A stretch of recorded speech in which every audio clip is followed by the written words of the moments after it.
For decades, St. Augustine Hospital had a reputation for its excellent medical staff. But behind closed doors, the staff whispered about Ward 13, a section of the hospital that had been closed down for years. It was said that something evil resided within those walls, something that refused to leave. A young nurse named Clara had only been working at the hospital for a few months when she was assigned the night shift.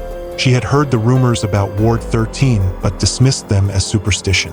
One evening, she found herself alone in the corridor adjacent to the sealed-off ward. That was when she heard it, whispers.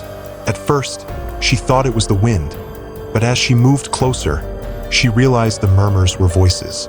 Distorted, inhuman voices. Her breath hitched, her heart pounding in her chest. Cold sweat formed on her brow as a deep, gut-wrenching fear coiled in her stomach. Curious yet terrified, she peered through the small window on the rusted door. What she saw made her blood turn cold. The hallway beyond the door was not abandoned as she had expected. Instead, it was filled with figures in hospital gowns, standing unnaturally still, facing the walls. One by one, they turned their heads towards her, their eyes hollow and dark. A voice echoed in her mind. "Come inside, Clara. We've been waiting." A strangled scream caught in her throat. Panic surged through her veins as she stumbled back, her shaking hands fumbling to cover her ears. She ran, but from that night onward, the whispers followed her. Even at home, in her dreams, she would see those hollow eyes staring at her.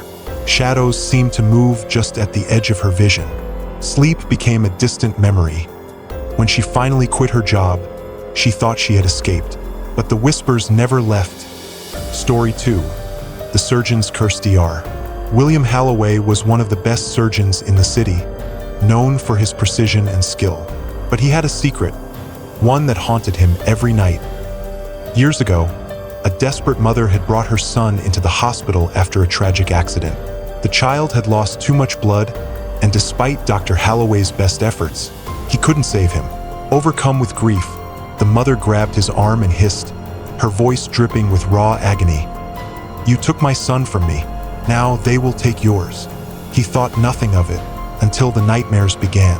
Every night, he saw a dark figure looming over his own son's bed, its presence suffocating, its whispers venomous. A week later, his son fell ill. No doctor could diagnose what was wrong. The boy withered away in just a month. The guilt consumed Dr. Halloway, gnawing at him like a relentless beast. Soon, his patients began to die mysteriously on his operating table. Even the simplest surgeries turned fatal. His colleagues started avoiding him, their gazes filled with unease and suspicion.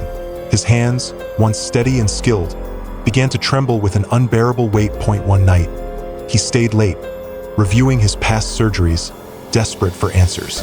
The air felt thick, oppressive. That's when the hospital lights flickered, and he heard the unmistakable sound of a child's laughter behind him. His breath hitched, cold fear stabbing into his chest. He turned, but there was no one there, just the reflection of a small, shadowy figure standing in the mirror, watching him. The same figure he had seen in his nightmares. That a scream tore from his throat, raw and desperate, as the shadow moved closer. His screams echoed through the empty hospital halls. Story 3. Room 666. Most hospitals avoid numbering rooms with 666, but in the abandoned wing of Mercy Hospital, one door still bore that cursed number. No one dared go near it except for a skeptical intern named Jake. That he had always laughed at ghost stories, calling them ridiculous. So when his friends dared him to spend an hour in room 666, he accepted without hesitation. Armed with a flashlight and his phone, he stepped inside. At first, the room seemed ordinary, just dusty furniture and old hospital beds. But then, the door slammed shut behind him. His flashlight flickered, and suddenly, the temperature dropped. A shiver ran down his spine as an icy dread wrapped around him like a suffocating fog. The walls began to shift. The once empty beds were now occupied by grotesque, decaying figures. Their mouths moved as if they were screaming, but no sound came out. The overwhelming silence was deafening. Jake's phone buzzed violently in his pocket. His fingers trembled as he pulled it out and saw a message. "Look behind you." His breath caught in his throat. His body froze. His mind screamed at him not to turn, but an unseen force compelled him. There, in the corner, stood a tall, emaciated figure in a tattered hospital gown. Its hollow eyes burned into his soul, bottomless pits of agony and malice. It took a step forward, its skeletal hand reaching out. A guttural, rasping sound crawled from its throat, sending icy tendrils of terror through Jake's veins. A strangled gasp left his lips as darkness swallowed him whole.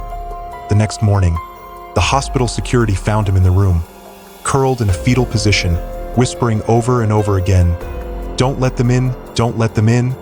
His once bright, lively eyes were now hollow, void of sanity. He was never the same after that. No one ever entered room 666 again.